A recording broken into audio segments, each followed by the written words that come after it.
नमस्कार। प्रादेशिक समाचार के साथ मैं चंदन कुमार कौंडिल्य। पहले मुख्य समाचार। झारखंड हाईकोर्ट ने रांची नगर निगम और आरआरडीए से भवनों का नक्शा पास कराने पर लगी रोक 15 दिसंबर तक बढ़ाई। सरकार ने जांच के लिए बनाई कमेटी।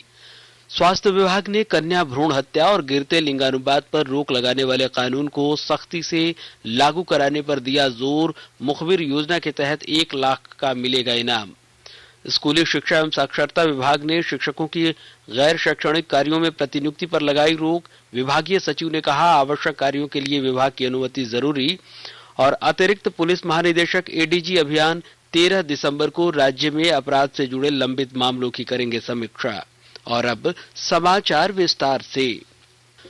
झारखंड हाईकोर्ट ने रांची नगर निगम और आरआरडीए से भवनों का नक्शा पास कराने पर लगाई रोक को 15 दिसंबर तक बढ़ा दी है। आरआरडीए और नगर निगम में अवैध वसूली की शिकायत के बाद हाई कोर्ट में कल दोबारा इस मामले में सुनवाई हुई।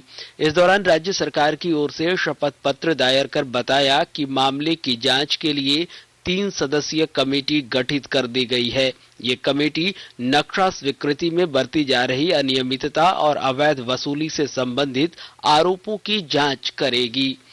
स्वास्थ्य विभाग के संयुक्त सचिव सह अपर अभियान निदेशक विद्यानंद शर्मा पंकज ने कहा कि कन्या भ्रूण हत्या और गिरते लिंगानुपात को रोकने के लिए पीसी एंड पीएनडीटी एक्ट के सख्ती से लागू करने की जरूरत है।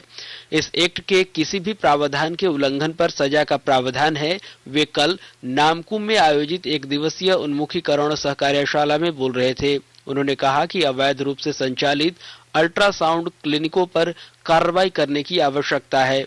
उन्होंने कहा कि अभी हाल ही में निरीक्षण कर कोडरमा, गुमला, गिरिडीह आदि जिलों में कार्रवाई की गई है। उन्होंने बताया कि राज्य में मुखबिर योजना चलाई जा रही है। इसके तहत भ्रूण जांच करने वाले क्लिनिकों और अस्पतालों की जानकारी देने वालों को 1 लाख रुपए का इनाम का प्रावधान किया गया है। और राज्य में बिजली संकट का असर पश्चिमी सिंहभूम की आर्थिक गतिविधियों पर पड़ रहा है। औद्योगिक और खनन क्षेत्रों में बिजली कटौती के कारण उत्पादन प्रभावित हो रहा है। विस्तृत रिपोर्ट के साथ हमारे संवाददाता। राज्य में बिजली संकट का असर पश्चिमी सिंहभूम की आर्थिक गतिविधियों पर हो रहा है। जिले के औद्योगिक एवं खनन क्षेत्रों में बिजली कटौती के कारण उत्पादन पर असर पड़ने लगा है। सार्वजनिक क्षेत्र के उपक्रम, भारतीय इस्पात प्राधिकरण, सेल समेत कई निजी कंपनियों के खदान और उनकी इकाइयां यहां संचालित हैं, जिन्हें बिजली संकट से जूझना पड़ रहा है। खदान प्रबंधनों के मुताबिक आवश्यकता से आधी बिजली उपलब्ध होने के कारण उत्पादन प्रभावित हो रहा है। इधर विद्युत विभाग का कहना है कि लोड रिस्ट्रिक्शंस की वजह से कटौती करनी पड़ रही है, जिससे बिजली का संकट बना हुआ है। दिलीप बनर्जी, आकाशवाणी समाचार, चाईबासा। स्कूली शिक्षा एवं साक्षरता विभाग ने शिक्षकों की गैर शैक्षणिक कार्यों में प्रतिनियुक्ति पर रोक लगा दी है। शिक्षकों की प्रतिनियुक्ति को भी रद्द करने का आदेश दिया गया है। वहीं विभाग के सचिव के रवि कुमार ने बुधवार को आदेश जारी कर दिया है। अखिल भारतीय प्राथमिक शिक्षक संघ ने शिक्षा सचिव से मिलकर सरायकेला खरसावां जिले में शिक्षकों को बच्चों का जन्म प्रमाण पत्र बनाने की जिम्मेदारी देने की शिकायत की थी। इसके बाद जिले के जिला शिक्षा अधीक्षक को लिखित आदेश देकर कहा गया कि शिक्षक स्कूलों में सिर्फ शैक्षणिक कार्य करेंगे। यदि आवश्यक कार्यों में शिक्षकों को लगाना हो तो विभाग से अनुमति लेना आवश्यक होगा। इधर झारखंड के सरकारी स्कूलों में कक्षा 1 से 7 के विद्यार्थियों की अर्धवार्षिक परीक्षा 22 दिसंबर से शुरू होगी। परीक्षा को लेकर कई निर्देश भी जारी किए गए हैं। इनमें सभी सरकारी एवं गैर सरकारी सहायता प्राप्त प्रारंभिक विद्यालयों में परीक्षा का आयोजन करने, कक्षा 1 एवं कक्षा 2 की परीक्षा मौखिक रूप से कराने, कक्षा 3 से कक्षा 7 तक की परीक्षा में प्रश्न वस्तुनिष्ठ, लघु उत्तरीय और दीर्घ उत्तरीय रखने का निर्देश जारी किया गया है।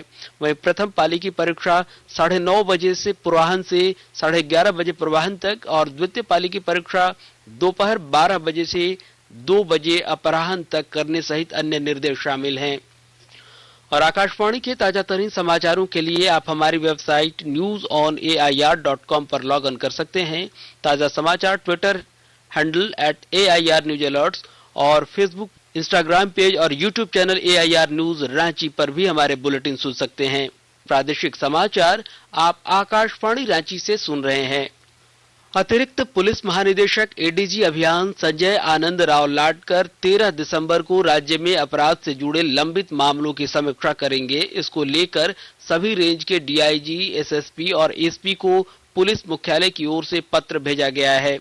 बताया गया कि मामलों की समीक्षा वीडियो कॉन्फ्रेंसिंग के माध्यम से की जाएगी। साथ ही समीक्षा के दौरान लंबित मामलों की रिपोर्ट भी सभी जिलों से मांगी गई है। गिरिडीह जिले की तेलोडी पंचायत के लोग केंद्र सरकार की योजनाओं से लाभान्वित हो रहे हैं। ग्रामीण बताते हैं कि प्रधानमंत्री नरेंद्र मोदी ने गरीबों के जीवन स्तर को बेहतर बनाया है। तेलोडी पंचायत के मुखिया शब्बीर आलम ने कहा कि केंद्र सरकार की महत्वाकांक्षी योजनाओं ने गरीबों की तकदीर और तस्वीर दोनों बदल दी है। ग्रामीण हदीस अंसारी का कहना है कि प्रधानमंत्री की योजना से वो काफी खुश हैं। प्रधानमंत्री योजना के तहत प्रधानमंत्री आवास मिला। मेरा खपरेला मकान था, रात में चूने लगता था बारिश में, खपरेला तोड़ के 3 कमरा बना लिए छत का। प्रधानमंत्री की इस योजना से शौचालय भी हो गया और सिलेंडर गैस भी मिला है। प्रधानमंत्री की योजना से हम काफी खुश हैं कि हम लोग को रहन सहन बेहतर हो गया।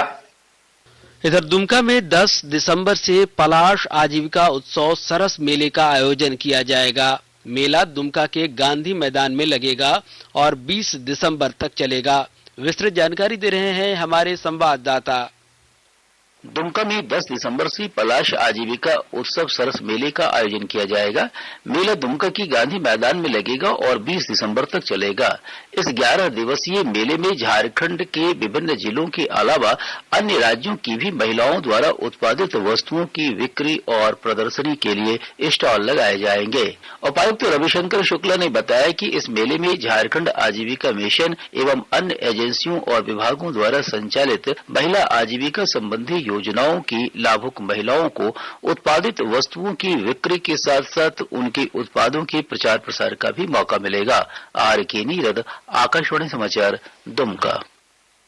इधर दुमका के इंडोर स्टेडियम में कल झारखंड शिक्षा परियोजना की ओर से समावेशी शिक्षा कार्यक्रम के अंतर्गत आंगनबाड़ी कार्यकर्ता, शैक्षिक प्रशासकों, प्रधानाध्यापकों और अभिभावकों के उन्मुखीकरण के लिए सेमिनार का आयोजन किया गया। सेमिनार में जिला शिक्षा पदाधिकारी, जिला शिक्षक अधीक्षक एवं अन्य शिक्षा पदाधिकारियों ने अपने अपने क्षेत्र के दिव्यांग बच्चों को आम छात्रों की तरह उनके समग्र विकास का अवसर देने के लिए किए जा रहे कार्यों को प्रचारित प्रसारित करने की सलाह दी। मतदाता पुनरीक्षण कार्यक्रम को लेकर देवघर के उपायुक्त मंजूनाथ भजंत्री देवघर विधानसभा क्षेत्र के कई मतदान केंद्रों का निरीक्षण किया। उपायुक्त ने प्रपत्रों की जांच की एवं मतदान केंद्र के सभी मतदाता एवं नागरिकों से अनुरोध किया कि 18 वर्ष उम्र हो चुके लोग अपना नाम संबंधित मतदान केंद्र में आकर मतदाता सूची में दर्ज करा लें। हजारीबाग जिले में तापमान में लगातार गिरावट दर्ज की जा रही है। इसको देखते हुए उपायुक्त नैन्सी सहाय ने शीतलहर, ठंड और कुहासा से बचने की सलाह दी है। आपात स्थिति में पुलिस सहायता के लिए 100 नंबर, अग्निशमन सहायता के लिए 101, एम्बुलेंस की सहायता एवं कंपोजिट कंट्रोल रूम के लिए 06546 264159 एवं 2652333 नंबर पर संपर्क किया जा सकता है। इधर जमशेदपुर पुलिस ने कई राज्यों में पुलिसकर्मी बनकर लोगों से गहनों की ठगी करने वाले ईरानी गैंग के मास्टरमाइंड समेत 3 लोगों को गिरफ्तार किया है। गिरफ्तार किए गए आरोपियों में सादिक हुसैन, कासिम बेग और तकबीर खान है। पुलिस ने आरोपियों की निशानदेही पर ठगी के गहने बरामद किया है। पूछताछ में आरोपियों ने ठगी के मामलों में संलिप्त होने की बात स्वीकार की है। एसएसपी प्रभात कुमार ने बताया कि ईरानी गैंग में कुल 15 से 20 सदस्य शामिल हैं। ये गैंग देश के विभिन्न शहरों में घूम कर ठगी को अंजाम देते थे। सभी को न्यायिक हिरासत में भेज दिया गया है। और अंत में मुख्य समाचार एक बार फिर। झारखंड हाईकोर्ट ने रांची नगर निगम और आरआरडीए से भवनों का नक्शा पास कराने पर लगी रोक 15 दिसंबर तक बढ़ाई। सरकार ने जांच के लिए बनाई कमेटी। स्वास्थ्य विभाग ने कन्या भ्रूण हत्या और गिरते लिंगानुपात पर रोक लगाने वाले कानून को सख्ती से लागू कराने पर दिया जोर। मुखबिर योजना के तहत 1 लाख का मिलेगा इनाम।